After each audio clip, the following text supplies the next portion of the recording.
میرے ابا میرے بچپن میں ہی فوت ہو گئے تھے۔ تب سے ہمارے گھر کا گزارا ابا کی پینشن پر ہو رہا تھا۔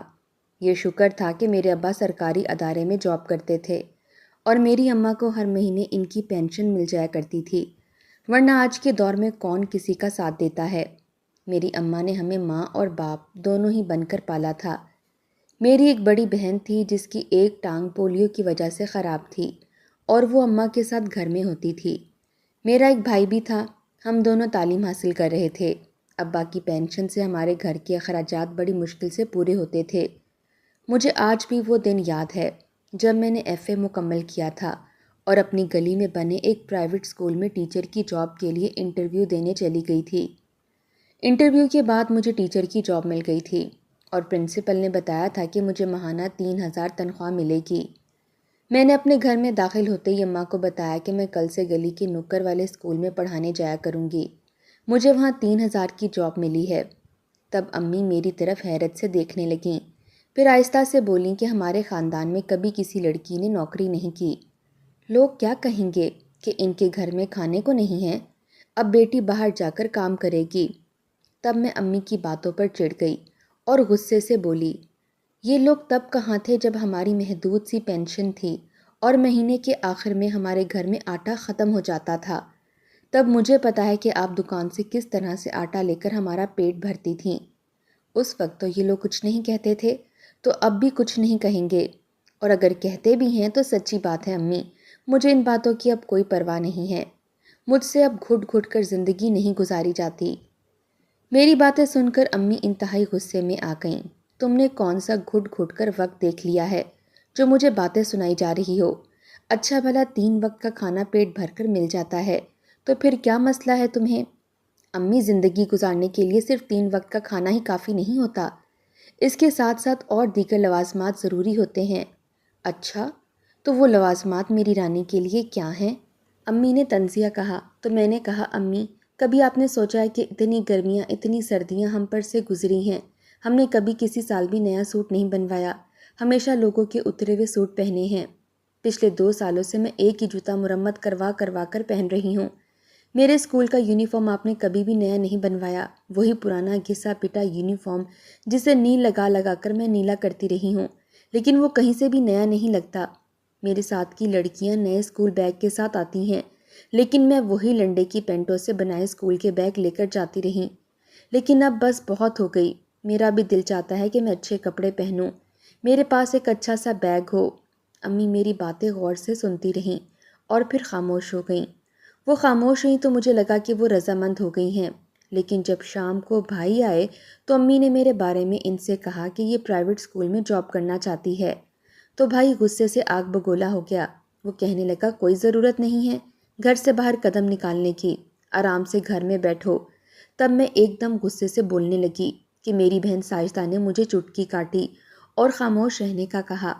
میں اس کی طرف پلٹ کر بولی، میں کوئی غلط کام نہیں کرنے جا رہی ساجدہ باجی، مجھے آپ چپ نہیں کروائیں، میں صرف اتنا چاہتی ہوں کہ 2-4 پیسے جمع ہو جائیں تو میں آگے اپنی پڑھائی کا خرچہ خود اٹھا لوں گی۔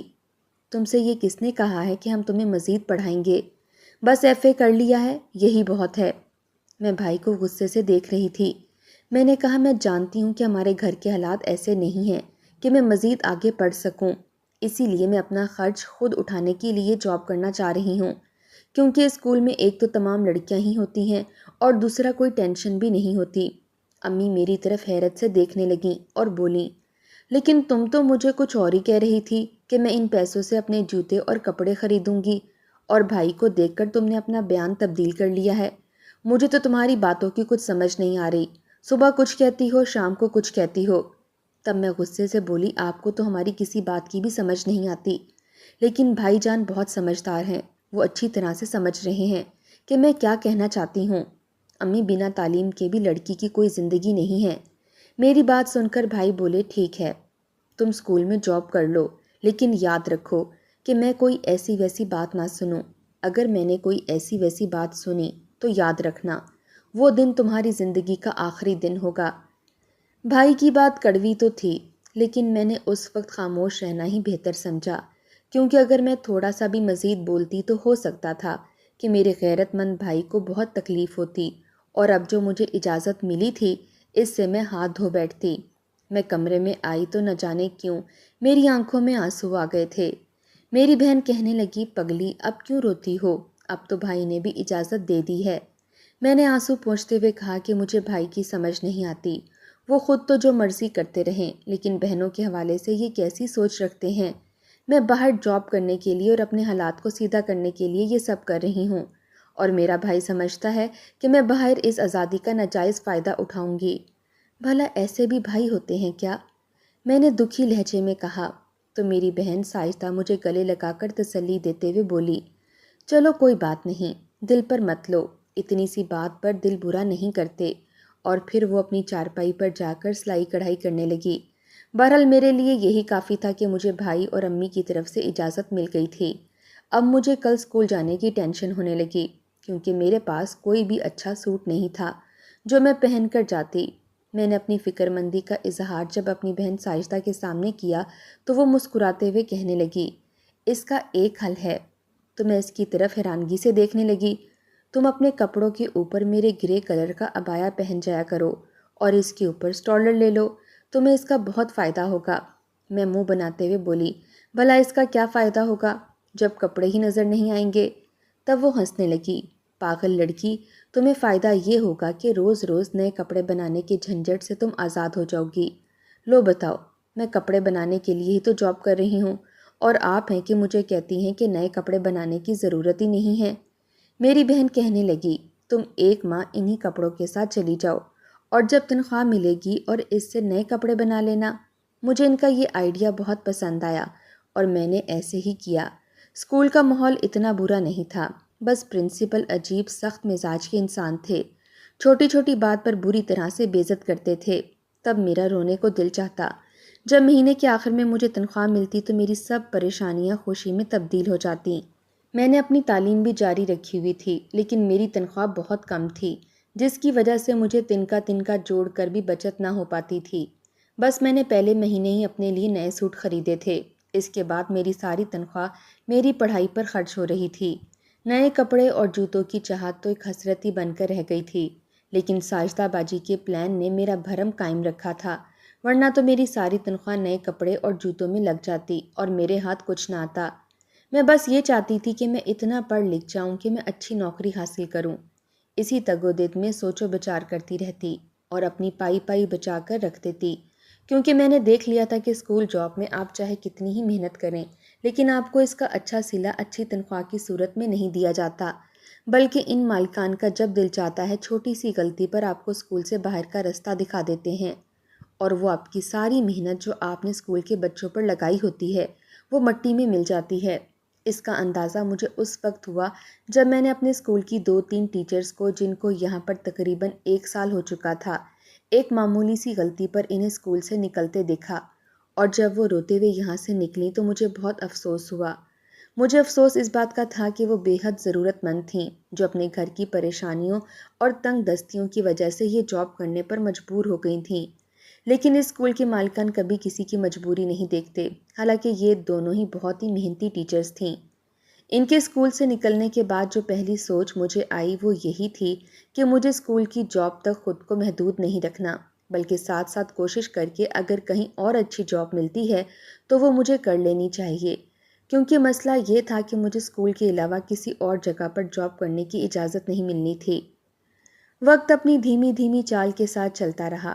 میرا BA مکمل ہونے والا تھا جب ساجدہ باجی کا رشتہ آ گیا۔ میں نے پہلی بار زرد چہرے والی اپنی ساجدہ باجی کے چہرے پر خوشی کی ایک لہر اٹھتی دیکھی تھی۔ تب میں نے دل میں دعائیں کیں کہ یا اللہ، ساجدہ باجی اپنے گھر میں خوش رہیں، اور وہ خوشیاں جو اس گھر میں رہ کر کبھی بھی نہیں دیکھ سکیں وہ سبھی انہیں اپنے اگلے گھر میں مل جائیں۔ یہ رشتہ نہایت مناسب تھا۔ وہ لوگ ہماری ہی طرح کے تھے، نہ زیادہ امیر نہ ہی زیادہ غریب۔ ان کے ہونے والے شوہر ایک فیکٹری میں ملازم تھے۔ فیملی بھی کوئی خاص بڑی نہ تھی۔ امی نے بھائی سے مشورہ کر کے باجی کا رشتہ پکا کر دیا، اور پھر آہستہ آہستہ ساجدہ باجی کے جہیز کے لیے امی نے جو پیسے تھوڑے تھوڑے جوڑ رکھے تھے اس سے کچھ نہ کچھ سامان لانے لگیں۔ لمبا چوڑا جہیز تیار کرنے کی حیثیت ہماری نہ تھی، لیکن جو کچھ ہو سکتا تھا وہ ان کے لیے کیا گیا، اور یوں ساجدہ باجی رخصت ہو کر اپنے سسرال چلی گئیں۔ میں اس رات اپنے کمرے میں پھوٹ پھوٹ کر روئی، کیونکہ بچپن سے اب تک ساجدہ باجی کے ساتھ ہی سوتی رہی تھی۔ ہم دونوں بہنیں ہمیشہ ایک دوسرے کے دکھ سکھ میں ساتھ رہے تھے، لیکن آج میں اکیلے رو رہی تھی، اور مجھے سینے سے لگا کر چپ کروانے والی جو مجھے ہمیشہ تسلی دے کر میری امید اور میرے حوصلے کو بڑھا دیتی تھی، آج وہ مجھے کہیں نظر نہیں آ رہی تھیں۔ ایسے میں نے ان کی خوشیوں بھری زندگی کے لیے ڈھیروں دعائیں کیں، لیکن شاید میری دعاؤں میں اثر نہیں تھا، اسی لیے ایک ماہ کے اندر اندر ہی ساجدہ باجی کی شادی شدہ زندگی میں ہم دن رات قیامتیں دیکھ رہے تھے۔ اس سے پہلے تو ہمیں کبھی اپنی بہن کی کسی بھی کمی کا احساس نہ ہوا تھا، لیکن ان کا شوہر انہیں اٹھتے بیٹھتے کبھی لنگڑی تو کبھی معذور کہہ کر انہیں ذہنی اذیت دیتا رہا، اور بہنوئی کے ایسا بار بار کہنے پر ہمیں بھی احساس ہوا تھا کہ حالانکہ اس میں ساجدہ باجی کا کوئی قصور نہیں تھا، قصور اگر تھا وہ بھی تو صرف یہ کہ وہ ایک ٹانگ سے صحیح چل نہیں پاتی تھیں، یعنی ان کی ایک ٹانگ پولیو کی وجہ سے چھوٹی رہ گئی تھی اور ان کی چال میں تھوڑا سا فرق آ جاتا تھا، لیکن اگر وہ اونچی ہیل والا جوتا پہن لیتی تو یہ فرق بھی ختم ہو جاتا۔ لیکن میرے بہنوئی اٹھتے بیٹھتے انہیں یہ تانا دیتے رہتے، اور میری بہن اکثر ان باتوں کو سن سن کر روتی۔ اللہ نے ان کو اوپر تلے 3 بیٹیاں بھی دے دیں، اور ایک دن ان کے خاوند نے بغیر کسی وجہ کے انہیں کھڑے کھڑے طلاقیں دے دیں۔ تب وہ اپنی بیٹیاں لے کر ہمارے گھر آ گئیں۔ بھائی کی شادی اس وقت ہو چکی تھی، اور میری بھابھی زبان کی نہیں بلکہ مزاج کی بھی انتہائی تیز تھیں۔ ساجدہ باجی جب اپنی تینوں بیٹیوں کے ساتھ ہمارے گھر آئیں تو بھابھی کا موڈ بے حد خراب رہنے لگا۔ انہی حالات میں میرا نکاح ایک جگہ پر ہو گیا، لیکن میری رخصتی نہ ہو سکی، کیونکہ میرا ہونے والا شوہر باہر چلا گیا تھا، اور وہاں سے اس نے 6 مہینے کے بعد بغیر کسی وجہ کے مجھے بھی طلاق بھیج دی تھی۔ اس دوران میں نے بہت ساری چھوٹی بڑی نوکریاں کیں، کیونکہ اب بھائی نے مکمل طور پر ہاتھ کھینچ لیا تھا، اور امی تو بھابھی کی ہی زبان بولتی تھیں، اور ہماری دل آزاری تو کر ہی لیتیں، لیکن اپنی بہو کو کچھ نہ کہتیں، اور ہر وقت اپنی بہو کی سائیڈ لے کر ہم دونوں بہنوں کو ذلیل کرتی رہتیں۔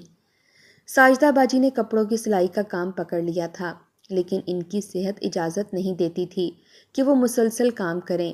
دوسری طرف بھائی نے ساجدہ باجی کو الگ کر دیا تھا اور انہیں اوپر والے پورشن میں کمرہ دے دیا۔ میں امی پر بہت خفا ہوئی کہ ساجدہ باجی کو آپ نے الگ تو کر دیا ہے، لیکن وہ اپنے گھر کا نظام کیسے چلائیں گی؟ اوپر سے آپ بجلی اور گیس کا بل بھی ان سے لے رہے ہیں، یہ تو شدید ناانصافی ہے۔ یہ بات میں امی سے کر رہی تھی، لیکن میری بھابھی نے سن لی، اور پھر میری شامت آ گئی۔ بھابھی کے ذریعے یہ بات جب بھائی تک پہنچی تو انہوں نے مجھے صاف صاف کہہ دیا، اگر تمہیں زیادہ ہی ہمدردی ہے تو اس کا خرچہ تم اٹھا لو، میں باجی کی ذمہ داری نہیں اٹھا سکتا۔ میں نے امی کی طرف دیکھا، لیکن امی منہ موڑ کر بیٹھ گئیں۔ تب میں نے دل میں ٹھان لی کہ میں اپنی بہن کو یوں سسکتا تڑپتا ہوا نہیں دیکھوں گی، اور جہاں تک ہو سکا میں اپنی اس غریب بہن کے لیے اتنا ضرور کروں گی کہ اس کے بچے بھوکے نہ مریں۔ انہی دنوں مجھے اپنی سہیلی کے تواسط سے ایک نجی ایئر لائن میں ایئر ہوسٹس کی جاب کا پتہ چلا، تو میں وہاں انٹرویو دینے چلی گئی۔ جیسا کہ میں نے پہلے بتایا تھا کہ میرا قد کاٹ اور رنگ و روپ اچھا تھا، تو مجھے 1 ہفتے کے اندر اندر کال موصول ہوئی اور مجھے ایئر ہوسٹس کی جاب مل گئی۔ میری خوشی کی انتہا نہیں تھی۔ میں نے یہ خبر جب ساجدہ باجی کو سنائی تو وہ بہت خوش ہوئیں۔ اس دن میری بہن کے گھر میں آٹا ختم تھا، تو میں نے چپکے سے بھابھی کے پورشن میں آ کر ان کے کچن میں سے تھوڑا سا آٹا نکالا اور جا کر باجی کو دے دیا کہ وہ روٹیاں پکا کر بچوں کو دے دیں کہ وہ بھوکے ہیں۔ لیکن خدا جانے یہ بات امی کو کیوں ہضم نہ ہوئی، اور انہوں نے بھائی سے میری شکایت لگا دی، اور اس دن کے بعد سے کچن کو تالا لگنا شروع ہو گیا۔ اور بھابھی پر اتنا حیران نہ ہوئی جتنی حیرانگی مجھے اپنی سگی ماں پر تھی کہ وہ اپنی بیٹی اور اس کے بچوں کو بھوکا دیکھ کر کیسے اپنا پیٹ بھر سکتی ہیں۔ بھائی تو چلو اپنی بیوی کے اشاروں پر ناچ رہا تھا، لیکن اگر امی چاہتیں تو ساجدہ باجی کی مدد کر سکتی تھیں، لیکن خدا جانے ان کے سینے میں اللہ نے کیسا سخت دل رکھا تھا کہ انہیں اپنی بیمار بیٹی پر ترس بھی نہیں آتا تھا۔ مجھے یہ یقین آ گیا تھا کہ اب ہمیں اپنی زندگی اپنے بل بوتے پر ہی گزارنی ہے۔ بھائی اور امی کی طرف سے ہمیں اب کوئی سپورٹ نہیں مل سکتی۔ امی اور بھائی نے میری جاب کی مخالفت تو بہت کی، لیکن پھر وہ خاموش ہو گئے، کیونکہ میں نے ان کی کوئی بات نہیں سنی۔ اس نجی ایئر لائن میں میری جاب شروع ہوئے کافی دن ہو چکے تھے، اور میں اپنی جاب سے اس لیے مطمئن تھی کہ میرے مالکان میری کارکردگی پر نہ صرف خوش تھے بلکہ مجھ پر یقین بھی کرنے لگے تھے۔ ہماری ایئر لائن پر بہت امیر کبیر لوگ سفر کرتے تھے۔ دوران پرواز وہ اپنی چیزیں خاص طور پر موبائل استعمال کرتے کرتے اپنی سیٹ کے ساتھ لگی ہوئی ٹی وی پر انتہائی لاپرواہی سے رکھ دیتے اور سو جاتے تھے۔ میں آتے جاتے کئی بار ان لوگوں کو دیکھتی، اور ایک دن میں نے بہت خاموشی کے ساتھ جہاز لینڈ کرنے سے تھوڑی دیر پہلے ایک کسٹمر کا موبائل اٹھایا اور اسے اپنی جیب میں ڈال لیا اور باتھ روم میں جا کر اس کو فوراً بند کر دیا، اور دوسرے ملک کے ایئرپورٹ پر اترنے کے بعد میں نے وہ موبائل چپکے سے ایئرپورٹ سے باہر نکل کر فروخت کر دیا۔ یوں میرے پاس ایک اضافی رقم آ گئی، اور بس پھر تو یہ سلسلہ جیسے چل ہی نکل پڑا۔ مجھے پیسوں کا یہ لالچ اس لیے بھی بڑھ گیا تھا کہ میری زندگی کا واحد مقصد ساجدہ باجی اور ان کے بچوں کو اچھی زندگی دینا تھا۔ میں انہیں یوں بے بس لاچار نہیں دیکھ سکتی تھی، لیکن مجھے اس بات کا علم نہیں تھا کہ کسٹمر اپنی چیزوں کی گمشدگی کی رپورٹ کرنے لگے ہیں۔ انتظامیہ کو مجھ پر شک رہنے لگا تھا، کیونکہ تمام ایئر ہوسٹس میں نئی تھی، اور جب سے میں آئی تھی تب سے ہی شکایتوں کے انبار بھی لگنا شروع ہو گئے تھے۔ لیکن میں ہر بات سے بے خبر اپنے ہاتھ کی صفائی دکھاتی چلی گئی، یہاں تک کہ ایک بار میں نے میز پر رکھے ہوئے ایک بہت ہی خوبصورت اور قیمتی سے پاؤچ کو اٹھا کر اپنے کیبن میں چھپا دیا، لیکن بدقسمتی سے اس پاؤچ کو کھول کر دیکھنے کا مجھے وقت نہ ملا۔ میں نے وہ پاؤچ ایسے ہی اپنے بیگ میں رکھ لیا۔ اچانک شکایتیں بڑھنے کی وجہ سے ایک دن انتظامیہ نے مجھے جہاز میں سوار ہونے نہ دیا اور روک لیا، اور مجھے کہا کہ میں اپنے کمرے کی تلاشی دوں۔ میں انہیں اپنے کمرے میں لے کر آئی۔